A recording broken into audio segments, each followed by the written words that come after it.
비트코인 오지급 사태, 수습도 문제지만 가상자산 자체에 대한 신뢰성이 더 큰 논란입니다. 석병훈 이화여대 경제학과 교수와 자세한 얘기 나눠보겠습니다. 어서 오십시오. 안녕하십니까. 네. 자, 교수님 정말 영화 같은 일이 벌어졌는데요. 비트코인 62만 개, 60조 원이 넘는 규모를 잘못 지급해서 파장이 커지고 있습니다. 그런데 이해가 안 되는 게 이 빗썸이 갖고 있지도 않은 비트코인을 어떻게 이렇게 지급할 수 있었느냐. 이게 가장 큰 문제인 것 같아요. 예, 그렇습니다. 지금 이번에 오지급 사태의 핵심은 직원이 전산 입력 실수로 인해서 1인당 예를 들면 2,000원을 입력을 해야 되는데 단위를 원에서 비트코인으로 잘못 넣은 것이죠. 그래서 2,000원을 받아야 되는데 1억 가까이 되는 비트코인 2,000개를 받는 경우가 생긴 겁니다. 그래서 하룻밤에 2,000억 원이 입금이 되는 그런 상황이 발생한 것인데요. 어떻게 이런 일이 가능했느냐 하면 이 가상자산 거래 시스템의 그 특유의 구조 때문에 그렇습니다. 예. 그래서 우리 가상자산이라고 하는 것은 지금 거래소에서 실시간으로 거래가 이루어지게 하기 위해서 원래 블록체인에 일일이 그 거래를 갖다가 기록하지 않고 있는 상황입니다. 만약에 일일이 거래를 기록하게 되면 수수료도 엄청 높아지고 그다음에 시간도 많이 걸리기 때문이죠. 그래서 실제로 가상자산은 빗썸의 지갑에 보관이 되고 있고요. 그 안에서 고객들 간의 거래 같은 경우는 자체 장부 데이터베이스에 장부상으로만 기재가 되다 보니까 이렇게 실제 비트코인보다 더 많은 게 장부상에 지급이 되는 이런 사태가 발생할 수밖에 없었습니다. 예. 말씀해주신 그런 장부 거래는 불법이 아니다 보니까 지금 대부분의 주요 가상자산 거래소는 이렇게 지금 운영을 하고 있다라고 하는데 은행이었다면 시스템상으로 잔고 부족으로 해서 실제 거래까지는 안 이루어졌을 거잖아요. 그런데 이건 왜 이렇게 된 겁니까? 예, 그렇습니다. 그렇기 때문에 사실은 실제 잔고가 부족한 경우는 지금 현재 빗썸이 가지고 있는 약 4만 2천 개 정도의 비트코인보다 더 많은 62만 비트코인이 발행이 됐는데 이 비트코인을 실제로 빗썸 말고 다른 거래소로 빼낼 때는 잔고 부족으로 거래가 일어나지 않았습니다. 그렇지만 비트코인 내에서의 거래 같은 경우는 자체 장부상에서만 기재가 되는 거기 때문에 일반 은행의 시스템상 잔고 부족으로 거래가 이루어지지 않는 것을 막지는 못했다. 그래서 지금 장부 거래에 대한 이 허술한 운영 자체가 문제점이다라고 지적이 되고 있는 상황입니다. 예, 그러니까 실제로 비트코인이 뭐 다른 계좌로 이동을 하지는 않았다. 네. 거래소 밖으로 이동하지 못한 거죠. 네. 빗썸 밖으로. 예. 장부상에서 숫자만 바뀌었다라고 이해를 하면 될 것 같은데, 자, 그런데 이게 그 글로벌 비트코인 시세에는 영향이 없었을까? 이게 궁금합니다. 그 당일에는 곧바로 대부분 회수했다라고 하는데 한번 크게 출렁이기도 했었잖아요. 예, 그렇습니다. 이것은 사실은 비트코인 같은 경우, 가상자산 같은 경우는 거래소별로 독립된 시장으로 운영이 되기 때문에 전 세계 뭐 비트코인 가격에 영향을 미치지는 않았습니다. 그리고 중요한 것은 이제 빗썸에서도 이런 오지급을 인지한 다음에 즉시 외부로부터의 입출금을 차단하는 조치를 했기 때문에 다행스럽게도 원래는 이 비트코인이 빗썸에서만 가격이 약 17% 이상 폭락을 하면서 이런 경우에는 다른 거래소에서 내가 비트코인을 판 다음에 이 차익을 노리고 빗썸으로 돈을 입금해서 거기서 비트코인을 싸게 구매하는 이런 차익 거래가 원래 발생했어야 되는데 빗썸 측에서 외부 입출금을 차단하는 조치 때문에 이러한 차익 거래가 차단이 돼가지고 더군다나 이런 세계 비트코인 시세에는 영향을 미치지 않는 그나마 다행인 일이 벌어졌습니다. 예, 빗썸의 발표에 따르면 장부상 발행량을 이제 실제 보유 비트코인과 100% 맞췄다라고 발표를 했는데, 그러니까 장부상 숫자는 이제 맞췄으니까 표면적으로는 다시 원래대로 돌아갔다 이렇게 볼 수 있는 걸까요? 예, 뭐 현 상황에서는 지금 잘못 지급된 코인 중에서 약 130억 원어치 코인을 회수하지 못한 것으로 알려졌습니다. 예. 그래서 매도된 그 코인이 약 0.3% 잘못 지급된 것의 0.3%인 1,788 비트코인을 매도를 했는데 이 130억 중에서 100억은 거래소 내에서 거래가 되면서 다른 가상자산으로 재투자가 된 것이고요. 30억은 원화로 거래소 밖으로 인출이 된 것으로 알려져 있습니다. 그래서 일단은 회사 보유 자산을 투입해서 100% 자산 정합성을 맞춰놨는데 문제는 이 회수 못한 130억 원에 대해서는 뭔가 민사 소송을 통해서 회수를 하는 절차를 진행할 때까지는 상당히 시간이 걸릴 것이다 이렇게 보여집니다. 그런데 어찌됐든 현 시점에서는 100% 자산 정합성을 확보했다고 지금 알려져 있습니다. 예. 이게 더 충격적인 것은 장부상에 비트코인 개수를 그렇게 뭐 수정할 수 있다. 여기까지는 이해가 됩니다만, 왜냐하면 나중에 다시 이제 장부와 실제 보유 개수를 맞춰 보니까요.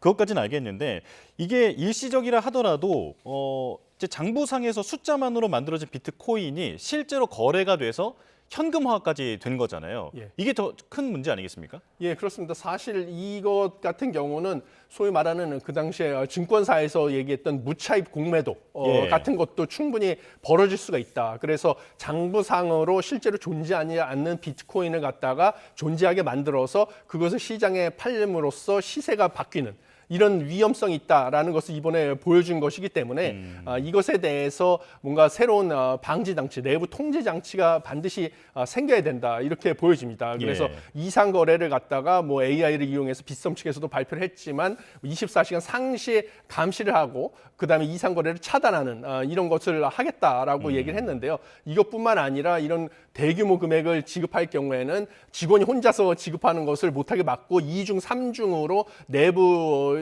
재확인을 하게 하는 시스템 같은 것들도 구축이 될 필요성이 있다 이렇게 보여집니다. 예. 조금 전에 그 교수님께서는 그 비트코인 같은 그런 가상자산은 각 거래소마다 구별되어 있는 시장이 있기 때문에 이제 글로벌 그 시세에는 큰 영향이 없었다라고 말씀을 해주셨는데 이 비트코인이라고 하는 것 자체가 그 신뢰가 곧바로 시세에 연결이 되는 이제 그런 이제 특이점을 가지고 있는 자산이잖아요. 앞으로도 영향이 없겠습니까?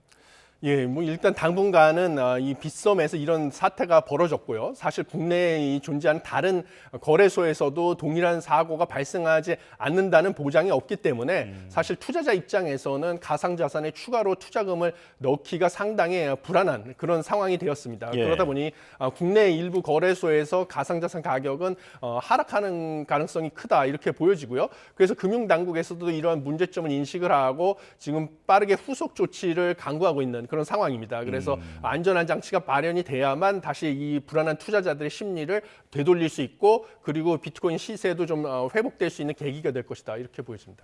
예. 그렇다면 이제 은행의 차고 송금 사고와 좀 비슷해 보이는 점이 있는데 이걸 실제로 받아서 현금화까지 한 그런 이용자들도 있다고 합니다. 이 사람들에 대해서는 법적으로 모두 회수할 수 있는 겁니까? 지금 빗썸에서도 1대1로 그 현금을 회수한 고객들한테 설득 중인데요.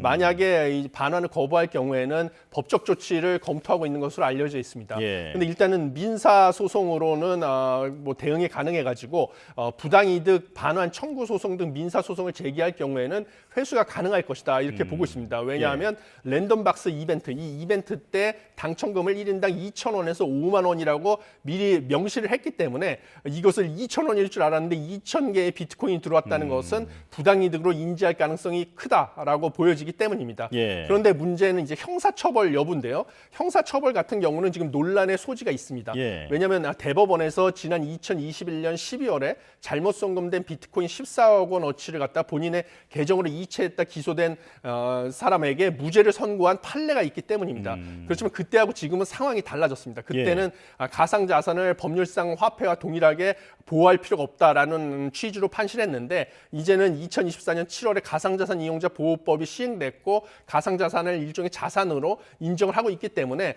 만약에 형사 사건으로 가게 되면 뭔가 판결이 달라질 가능성도 있기 때문에 지켜봐야 될 것으로 보여집니다. 예. 이번 사태를 보고 2018년 삼성증권에서 비슷한 사고가 있었던 그 일을 떠올리시는 분들도 있을 것 같습니다. 그때는 어떻게 해결이 됐습니까? 예, 그때 사실 2018년 4월에 삼성증권에서도요, 우리 사주 배당금을 주식당 1,000원을 지급을 해야 되는데 원 대신 주로 이제 단위를 잘못 입력을 해가지고 1,000원이 아니라 1,000주를 잘못 지급을 했습니다. 예. 그래서 우리 사주 주당 1,000주를 잘못 지급하다 보니까 28억 1천만 주, 약 112조 원 규모의 지금 유령 주식이 그때도 발행이 된 것이죠.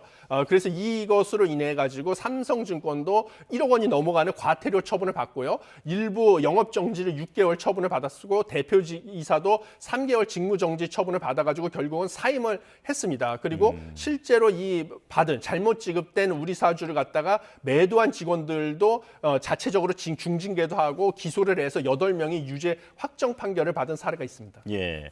자, 팻핑거 그러니까 손가락이 두꺼워서 이제 키보드를 잘못 누른다라고 이제 비유를 하는 그런 주문 실수 용어인데 자, 이번에 이제 그 피해를 빗썸이 어떻게 수습하고 있느냐 보면 일단은 그 패닉셀 그러니까 주가 그 시세가 갑자기 떨어지니까 이제 겁이 나서 이제 동참을 해서 판 분들이 있을 건 아니겠습니까? 자, 이분들이 그 손절한 금액에 대해서 110%의 추가 보상을 하겠다. 그리고 오늘부터 일주일 동안 전체 종목의 수수료를 면제하겠다라고 내놨습니다. 적절한 구제책이라고 보십니까?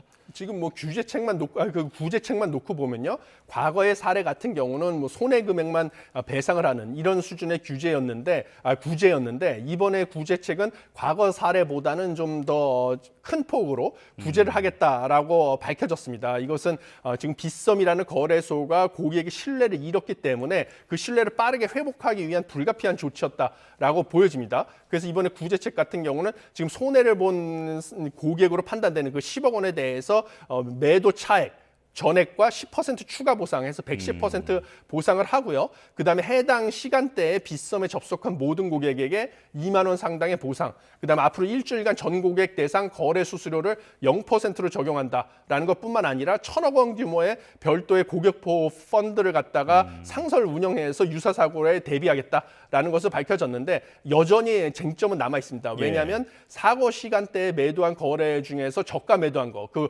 기준 가격과 뭔가 피해 금액을 어떻게 산정할지에 따라서 손실을 보상해줘야 될 고객의 숫자가 천차만별로 달라지거든요. 그래서 이 부분에 대해서는 여전히 논란의 여지가 있다 이렇게 보여집니다. 예. 저가에 또 손실을 줄이기 위해서 예약 매도를 걸어놓은 분들도 있기 때문에 네, 이분들까지 모두 이제 합산을 하게 되면 규모가 좀 달라질 수 있다라는 건데요.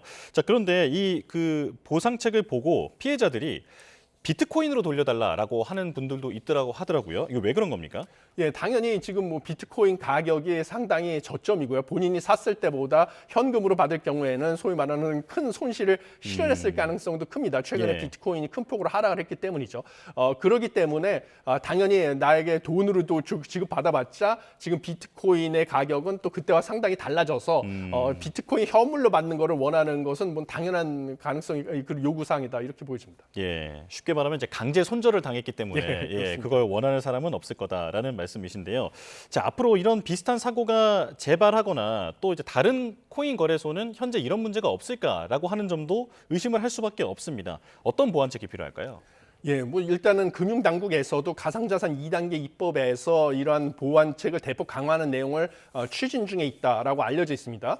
근데 무엇보다 중요한 것은 이번처럼 이 팻핑거 사태에 대비를 해서 뭔가 직원이 혼자서 이것을 처리할 수 없게 2중, 3중의 내부 결제 시스템, 이 내부 확인 시스템을 구축하는 것이 무엇보다 중요하고요. 그다음에 이상적인 거래가 발생했을 때 큰 폭의 비트코인이 예를 들면 매도 거래가 발생하고 가격이 급락을 할 경우에는 자체적으로 이 거래 이상 징후 거래를 갖다가 탐지를 해가지고 지금 중단시키는 이런 것도 필요합니다. 이에 더해서 금융당국은 좀 강력한 규제를 도입하려고 지금 검토 중인데 무과실 책임 원칙. 그래서 과실이 있든지 여부, 거래소의 과실 여부를 따지지 않고 무조건 이용자의 피해를 보상하는 거, 그다음에 외부 전문기관이 실사를 하는 것을 의무적으로 하는 거, 그다음에 내부 통제 표준을 마련하겠다라는 조치까지 검토하고 있는 상황입니다. 예.